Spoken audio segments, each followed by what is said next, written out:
ધાર્મિક તહેવાર અને વ્રતના દિવસોમાં ભોજનમાં શુદ્ધિ જાળવી એ ખાસ જરૂરી હોય છે અને એ શ્રદ્ધાને સાર્થક કરતી એક પહેલ રાજકોટના રામાપીર ગ્રુપ તરફથી કરવામાં આવી છે।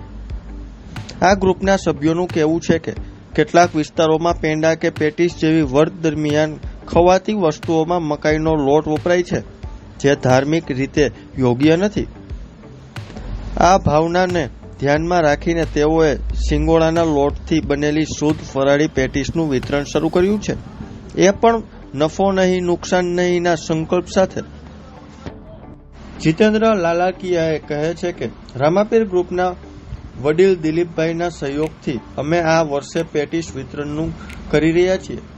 અમને એવું જાણવા મળ્યું હતું કે અમુક જગ્યાએ મકાઈના લોટમાંથી પેટીસ બનાવવામાં આવે છે, એટલે અમે થયું કે ધાર્મિક લાગણી દુભાઈ રહી છે, જે ન થવું જોઈએ। બસ આ જ વિચાર સાથે આ વર્ષે રામાપીર ગ્રુપ દ્વારા પેટીસ વિતરણ કરવામાં આવી છે। ગાયત્રીનગરના બસ સ્ટોપ પાસે આ પેટીસનું વિતરણ કરવામાં આવે છે। અહીંયા બનાવવામાં આવતી પેટીસ સિંગોડાના લોટમાંથી જ બનાવવામાં આવે છે। અમે નફો નહીં નુકસાન નહીં આ જ પેટીસનું વિતરણ કરીએ છીએ।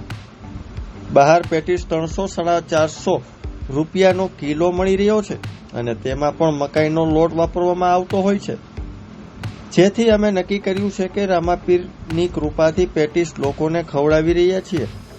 અહીંયા બધી જ વસ્તુ ફરાળી વાપરવામાં આવે છે। ત્યારે જુઓ અમારો ખાસ અહેવાલ। જીતેન્દ્ર મનસુખભાઈ લાલકિયા, અમારા રામાપીર ગ્રુપના અમારા વડીલ શ્રી દિલીપભાઈના સહયોગથી, દિલીપભાઈ સોલંકીના સહયોગથી અમે ગાયત્રીનગરના છેલ્લા બસ સ્ટોપે રાહત ભાવે તો નહીં પણ નુકસાન કરીને અમે પેટીસનું વિતરણ કરવાનું એવું એમનું સપનું હતું અને અમે બધા જોડાઈને પ્યોર એમ કહીને અમે ફરાળી, એમાં કોઈ વસ્તુ વગર ભેળસેળનો પાવડર, કોઈ પ્રકારના વગર સિંગોડાના લોટનો પાવડર વાપરી અને અમે આ સેવાનું કાર્ય કરી। અમે એવું જાણવા મળ્યું અમને કે લોકો 360 ને 400 રૂપિયા ભાવ લે અને એ મકાઈના લોટની ખવડાવે પેટીસ, એટલે એ કોઈના આપણા ધાર્મિકની લાગણી દુર્ભાય નહીં, એના માટે એવું નક્કી કર્યું આપણે સિંગોડાનો લોટ જ ધરાવો અને ફરાળી પેટીસ જ ખવડાવી। એ તો મોગવા અમારા દિલીપભાઈ પૂરી તૈયારી છે, જે નુકસાન આવે પણ ખવડાવવું છે।